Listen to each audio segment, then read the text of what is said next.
नमस्कार दोस्तों, गुलाबी नगर जयपुर से मैं शैलेश। मेरे YouTube channel my terrace garden में आप सभी का स्वागत है। मेरे वीडियो की शुरुआत नेशनल बर्ड पिकॉक के साथ।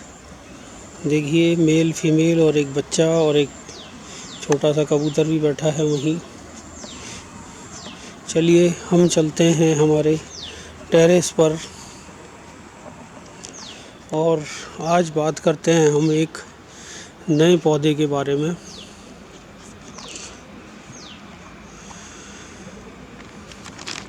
आज हम बात करेंगे ऐसे दिव्य पौधे के बारे में जिसके बारे में कहा जाता है कि इस वृक्ष के अंदर ब्रह्मा विष्णु महेश सभी का, तीनों भगवान का निवास है, विराजते हैं इसमें वो। जी हाँ दोस्तों, ऐसा ही दिव्य वृक्ष है बिल्वपत्र या बेलपत्र का पौधा या बेलपत्र का वृक्ष। ये देखिए, ये है बेलपत्र का पौधा। कहा जाता है कि जो व्यक्ति इस वृक्ष को लगाता है उसे 1 करोड़ शिवालय बनाने का फल प्राप्त होता है। इन बिल्व पत्रों से तो आप परिचित होंगे ही, लेकिन वृक्ष बहुत कम पाए जाते हैं, बहुत कम हो गए हैं। क्योंकि नीम के पेड़ जैसा बड़ा विशाल ये वृक्ष हो जाता है तो घर में लगाना तो ये उचित नहीं रहता, क्योंकि इसकी जड़ें बहुत गहरी तक जाती हैं और गहराई में नीम को, उस मकान की नीम को ख़राब करती हैं। इसमें कांटे भी बहुत होते हैं, तो घर पर इतना विशाल वृक्ष लगाना उचित नहीं रहता। तो आप इसको अपने घर पर ही टेरेस पर लगाइए, बालकोनी में लगाइए, रूफ टॉप पे लगाइए, ईशान कोण में इसको लगाइए आप। इतना दिव्य ये पौधा, गमलों में आसानी से ये लग जाता है। ये देखिए, छोटे से गमले में ये आपको नज़र आ रहे हैं बिल्वपत्र और इसका ये पौधा। इसके जो फल होते हैं उसमें बहुत सारे बीज पाए जाते हैं। उन बीजों को सुखा के आप ये पौधा अपने घर पर आसानी से लगा सकते हैं, कहीं से लाने की ज़रूरत नहीं है। सावन मास में इसके पत्तों द्वारा शिव जी को प्रसन्न किया जाता है। कहते हैं सावन मास में ही लक्ष्मी जी ने शिव जी की आराधना की तो ये बेलपत्र का पौधा प्रकट हुआ। तभी शिव जी ने कहा कि जो इंसान सावन मास में बेलपत्रों से मेरी पूजा करेगा उस पर मैं सदैव प्रसन्न रहूँगा। इसीलिए इस वृक्ष या पौधे के दर्शन मात्र से पुण्य मिलता है। कहते हैं इस वृक्ष के मूल में ब्रह्मा, मध्य में श्री हरि और अग्रभाग में शिव विराजते हैं।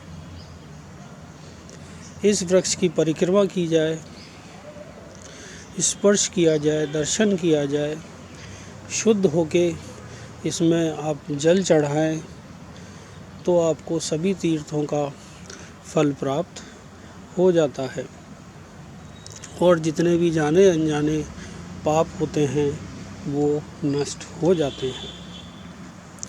अभी कोरोना महामारी का समय है, घर से बाहर जाना रोज़ रोज़ संभव भी नहीं है, तो आप इस वृक्ष को अपने घर पर गमले में लगाएं, टेरेस पर लगाएं और वृक्ष की परिक्रमा करें, दर्शन करें। वैसे भी शिव जी पर बिल्वपत्र चढ़ाने का हक उसी इंसान को होता है जो इसको लगाता है, इसकी रोज़ सेवा करता है, जल से सींचता है, देखभाल करता है और आपका इससे जुड़ाव भी हो जाता है इन पेड़ पौधों को घर पे लगाने से। तो वही इन पेड़ पौधों की सेवा करे, इनका पत्ते तोड़े, शिव जी को चढ़ाए, जो इसको अपने साथ रखता है, घर पर लगाता है। सावन मास में तो क्या होता है, बड़ी निर्दयता से इस वृक्ष के पत्ते तोड़ लिए जाते हैं, काट छांट लिए जाते हैं, पेड़ को बिल्कुल ख़राब कर दिया जाता है, कटा फटा सा ये पेड़ हो जाता है। तो उसके स्थान पर आप घर पर इनको लगाइए तो घर पे आप जब लगाएंगे तो इसकी आप केयर भी करेंगे, देखभाल करेंगे। और रविवार को ये पत्ते तोड़ के रख लीजिए, सोमवार को शिवलिंग पर ये पत्ते आप चढ़ाइए। और चूंकि इस वृक्ष में ब्रह्मा विष्णु महेश तीनों का वास होता है, तो सावन मास में कहा जाता है कि 33 करोड़ देवी देवता इस वृक्ष के नीचे आते हैं। तो आप भी इस वृक्ष के नीचे बैठिए, पूजा पाठ करिए, जप तप करिए, दान पुण्य करिए, उसका कई गुना फल आपको प्राप्त होगा। अब बिल पत्र चढ़ाने का भी एक तरीका होता है, ये नहीं कि तोड़े और लिए और चढ़ा दिए। सबसे पहले आप शुद्ध होइए, आप वृक्ष से प्रार्थना करिए और फिर पत्ते को तोड़कर जो 3 पत्तों का, ये जो 3 पत्ता देख रहे हैं आप, इन 3 पत्तों का ये एक बिल्व पत्र माना जाता है। इसको आप धोकर चंदन से इसके ऊपर श्री राम लिखिए और फिर शिवलिंग पर चढ़ाइए। क्योंकि शिवजी सदा राम नाम को ही जपते रहते हैं, भजन करते रहते हैं राम नाम का ही, तो बिल्व पत्र पर श्री राम लिखने से शिव अति प्रसन्न होते हैं। जैसा कि शिवजी पार्वती जी से कहते हैं कि राम रामेति रामेति रमे रामे मनोहर में सहस्रनाम ततुल्यम राम नाम वरानने, अर्थात एक राम का नाम का जप सहस्त्र विष्णु नाम के जप के तुल्य होता है। तो मैं राम नाम का ही भजन करता रहता हूँ। ठीक उसी तरह से लंका पर विजय पर जाने से पहले भी श्री राम ने शिवलिंग की स्थापना रामेश्वरम में की थी। तो बेल पत्र की आप पूजा करेंगे तो आपको शिव जी के और श्री राम दोनों भगवान के आपको दर्शनों के साथ साथ पुण्य फल प्राप्त करेंगे, उनकी कृपा आप पर बरसेगी। अब ये बीच में देखिए अपराजिता की बेल भी यहाँ लगाई है, सफ़ेद रंग की अपराजिता बेल भी यहाँ इस बेल पत्र को घेर रही है। 108 बेल पत्रों पर श्री राम लिखकर शिवलिंग पर चढ़ाने से सभी मनोकामना पूर्ण हो जाती है। लेकिन 108 बेल पत्र तो आपको मिल भी नहीं सकते, और मिल भी जाएंगे तो आप सारा पेड़ पौधा तोड़ ताड़ देंगे, ख़राब कर देंगे, काट छाँट कर देंगे।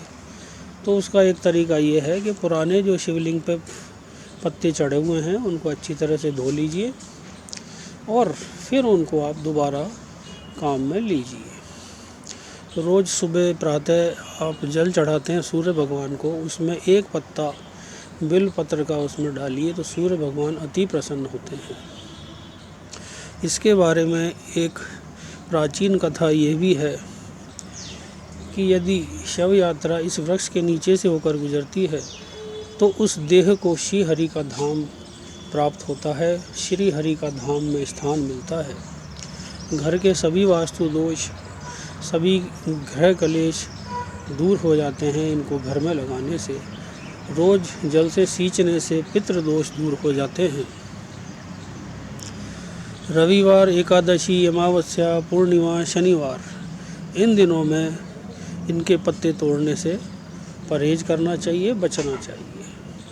रोज़ इन पेड़ पौधों की आप सेवा करिए तो आपको दैहिक, दैविक, भौतिक तापा, तीनों प्रकार के तापों से आपको मुक्ति प्राप्त हो जाएगी। और जहाँ तक औषधि गुणों की बात है इस वृक्ष के बारे में, तो जिनको डायबिटीज़ होती है रोज़ एक पत्ता तोड़ के आप खा लीजिए, आपकी डायबिटीज़ बिल्कुल जड़ से समाप्त हो जाएगी। यह एक बहुत उच्च कोटि की औषधि है डायबिटीज़ वालों के लिए। इसी तरह से जिनको पाइल्स की बीमारी होती है तो इसकी जड़ निकाल कर थोड़ी सी उसको सुखाकर, कूटकर, मिश्री के साथ मिलाकर चूर्ण बनाकर अगर नित्य सेवन किया जाए तो पाइल्स में बहुत अधिक लाभ होता है। क्योंकि इसकी जड़ में पारा होता है तो उससे वात, पित्त, कफ में भी इसका उपयोग आयुर्वेद में किया जाता है। और पेट की बीमारियों में तो ये रामबाण है ही। इसके जो फल होते हैं, बेल जिसे कहते हैं, बहुत से लोग बील भी कहते हैं, उन पके हुए फलों को आप उनका गूदा निकालिए, उनका आप रस बनाइए, जूस निकालिए और पीजिए, तो पेट की सभी बीमारियां दूर हो जाती हैं और गर्मी को भी ये शांत करता है। गर्मियों में विशेष गुणकारी इसके फल होते हैं। तो दोस्तों, जब आपको इसकी जड़ चाहिए, पत्ते चाहिए, फल चाहिए, तो ये जब भी संभव है जब आप इसको अपने घर पर लगाएं। आप बार बार कहीं बाहर जाके इनको ला नहीं सकते, तो आप घर पे इनको लगाइए, इनकी परिक्रमा कीजिए, इनकी पूजा करिए, दीपक जुड़िए रोज़, इनके नीचे बैठ के भोजन करिए, तो आपको बहुत अधिक लाभ होगा। तो दोस्तों, ये पौधा भी हमारी तुलसी जी की तरह ही पवित्र पौधा है।